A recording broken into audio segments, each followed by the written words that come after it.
Developing now, a new twist in how the administration is handling our security. We've been telling you about these warnings from the FBI director that terrorists are determined to strike America and our allies very, very soon. And we know some of the very people fighting on the side of the jihadis are Americans. Yet the FBI director now says these people, whom he says we have specifically identified, can travel freely back to the United States. Seriously, listen. How many Americans are fighting in Syria on the side of the terrorists? In the area of a dozen or so. Do you know who they are? Yes. Each and every one of them? I think of that dozen or so I do. I hesitate only because I don't know what I don't know. With American passports, how do you keep them from coming home and attacking the homeland? Ultimately, an American citizen, unless their passport's revoked, is entitled to come back. So someone who's fought with ISIL with an American passport wants to come back, we will track them very carefully. Oh, great. Judge Andrew Napolitano is our Fox News senior judicial analyst. So they were in Syria fighting with our enemies against us and against our allies, and yet we're going to track them carefully when we allow them to come back in the United States.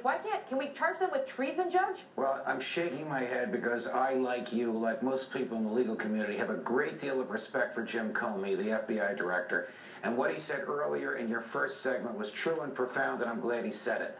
But he forgot that there's a statute called providing material assistance to a terrorist organization. So if he knows that Americans have been fighting with ISIS, and he also knows that the Secretary of State has declared ISIS a terrorist organization, that is more than enough evidence for him to arrest them upon their re-entry into the U.S. It is crazy to let them back in and wait and see what they do. It's also a waste of FBI resources. And the director, most respectfully, he's a fine lawyer and a wonderful person, should be aware of that.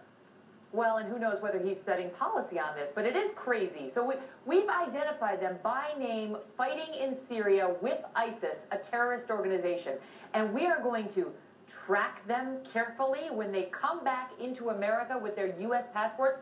I looked it up. You know what? The Secretary of State can revoke your passport, or at least limit it, revoke or limit it, they say, when, for example, they determine that you are in arrears of child support payments. Child support, Judge. Right. That they can take your passport away, but if you take up the jihad with ISIS, we're just going to track you carefully. You know, I have a problem with his being hung up on the issue of the passport. The issue is not the passport. The issue is their freedom to move around in the United States of America after they have left training for some terrorist organization, which is in and of itself a federal crime. That is more than enough to arrest them, charge them, indict them, and keep them from traveling free around the United States, whether they have a passport or not. He knows he can arrest them at JFK or Dulles or anywhere they first land in the United States, and they'll never be free because a grand jury will indict them immediately. Right, because the other thing that you can revoke somebody's passport on, if you want to go back to the passports, is if there's an outstanding federal arrest warrant for the person holding the passport. So why don't we just get arrest warrants going out for these ISIS fighters, the Americans who went jihadi on us, and arrest them when they return to the United States? If he knows who they are, as he says he does, and I accept him at his word. He says he does, right? He says he does. That is more than enough for his agents to file an application for an arrest warrant, and it will be granted. And then they would be held in jail until they were indicted.